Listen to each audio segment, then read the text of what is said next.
Saudara Surya Paloh. Kita tadi sudah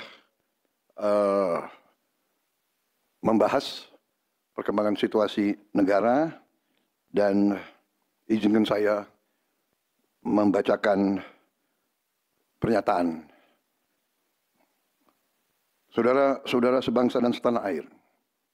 Dalam beberapa hari ini, saya, Presiden Republik Indonesia, terus memantau perkembangan situasi yang terjadi di Jakarta dan beberapa kota lain di Indonesia. Negara menghormati dan terbuka terhadap kebebasan penyampaian pendapat dan aspirasi yang murni dari masyarakat. Terhadap petugas yang kemarin melakukan kesalahan ataupun pelanggaran, saat ini kepolisian negara Republik Indonesia telah melakukan proses pemeriksaan. Ini telah saya minta dilakukan dengan cepat, dengan transparan, dan dapat diikuti secara terbuka oleh publik. Dalam rangka menyikapi apa yang menjadi aspirasi murni dari masyarakat, saya menerima laporan dari para ketua umum partai politik bahwa mereka telah mengambil langkah tegas terhadap anggota DPR masing-masing terhitung sejak hari Senin 1 September 2025, yaitu terhadap anggota DPR masing-masing yang telah mungkin menyampaikan pernyataan-pernyataan yang keliru. Kemudian para pimpinan DPR menyampaikan akan dilakukan pencabutan beberapa kebijakan DPR RI, termasuk besaran tunjangan anggota DPR dan juga moratorium kunjungan kerja ke luar negeri. Langkah tegas tadi yang dilakukan ketua umum partai politik adalah mereka masing-masing dicabut dari keanggotanya di DPR RI. Dan juga para pimpinan DPR telah berbicara dan para ketua umum partai juga sudah menyampaikan melalui ketua fraksi masing-masing bahwa para anggota DPR harus selalu peka dan selalu berpihak kepada kepentingan rakyat. Kami menghormati kebebasan berpendapat seperti diatur dalam United Nations International Covenant on Civil and Political Rights, pasal 19, dan Undang-Undang Nomor 9 tahun 1998. Penyampaian aspirasi bisa dilakukan secara damai. Namun, jika dalam pelaksananya terdapat kegiatan-kegiatan yang bersifat anarkis, destabilisasi negara, merusak atau membakar fasilitas umum,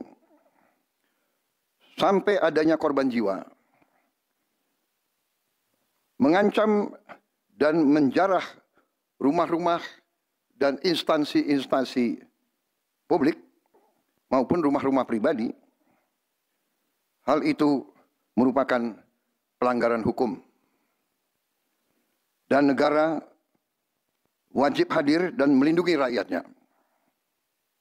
Para aparat yang bertugas harus melindungi masyarakat, menjaga fasilitas-fasilitas umum yang dibangun dari uang rakyat. Aparat yang bertugas juga harus menegakkan hukum apabila ada pelanggaran-pelanggaran yang mengancam kehidupan masyarakat luas. Saudara-saudara sekalian, sekali lagi, aspirasi murni yang ingin disampaikan harus dihormati. Hak untuk berkumpul secara damai harus dihormati dan dilindungi. Namun, kita tidak dapat pungkiri bahwa sudah mulai kelihatan gejala adanya tindakan-tindakan di luar hukum, bahkan melawan hukum, bahkan ada yang mengarah terhadap mengarah kepada makar dan terorisme. Kepada pihak kepolisian dan TNI, saya perintahkan untuk mengambil tindakan yang setegas-tegasnya terhadap segala macam bentuk pengerusakan fasilitas umum, penjarahan terhadap rumah individu ataupun tempat-tempat umum atau sentra-sentra ekonomi, sesuai dengan hukum yang berlaku. Kepada seluruh masyarakat, silakan sampaikan aspirasi yang murni dan tuntutan dengan baik dan dengan damai. Kami pastikan akan didengar, akan dicatat, dan akan kita tindak lanjuti.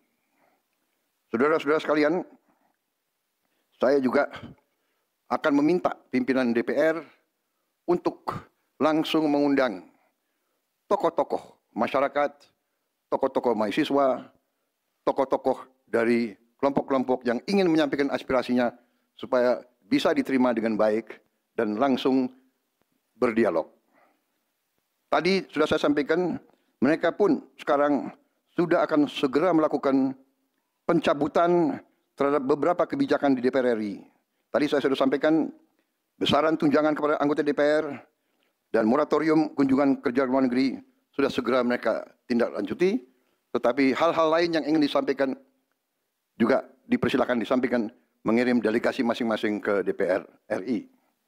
Kepada pemerintah, saya juga perintahkan kepada semua KL untuk menerima utusan-utusan kelompok-kelompok yang ingin menyampaikan koreksi, menyampaikan kritik, menyampaikan perbaikan terhadap jalannya negara dan pemerintahan. Saudara-saudara sekalian, saya minta sungguh-sungguh seluruh warga negara untuk percaya kepada pemerintah, untuk tenang. Pemerintah yang saya pimpin dengan semua partai politik, termasuk partai yang di luar pemerintahan, kami bertekad untuk selalu memperjuangkan kepentingan rakyat dan bangsa, termasuk rakyat yang paling kecil, rakyat yang paling tertinggal. Mari kita jaga persatuan nasional. Indonesia di ambang kebangkitan. Jangan sampai kita terus diadu domba. Suarakan aspirasi dengan baik dan damai, tanpa merusak, tanpa kekerasan, tanpa penjarahan, tanpa kerusuhan, tanpa perbuatan yang merugikan fasilitas umum. Kalau merusak fasilitas umum, itu artinya merusak dan menghamburkan uang rakyat. Mari kita saling mengingatkan keluarga kita untuk tidak mengikuti kegiatan yang dapat merugikan kepentingan umum. Saudara-saudara sekalian, kita waspada terhadap campur tangan kelompok-kelompok yang tidak ingin Indonesia sejahtera, tidak ingin Indonesia bangkit. Kita mari bersama-sama perbaiki semua kekurangan yang ada pada pemerintahan dan pada negara kita. Sekali lagi, semangat kita dari nenek moyang kita adalah gotong royong. Marilah kita bergotong royong, menjaga lingkungan kita, menjaga keselamatan semua keluarga kita, menjaga tanah air kita. Kita selalu diintervensi, selalu diadu domba. Jangan kita mau terus diadu domba. Saudara-saudara sekalian, demikian pernyataan saya setelah saya berunding dengan semua pimpinan partai, baik di dalam koalisi maupun yang di luar, dan semua pimpinan lembaga negara. Terima kasih. Wassalamualaikum warahmatullahi wabarakatuh. Salam sejahtera bagi kita sekalian. Salve, shalom, om, santi, santi, santi, om. Salam kebajikan, rahayu, rahayu. Merdeka! Merdeka! Terima kasih sekali lagi.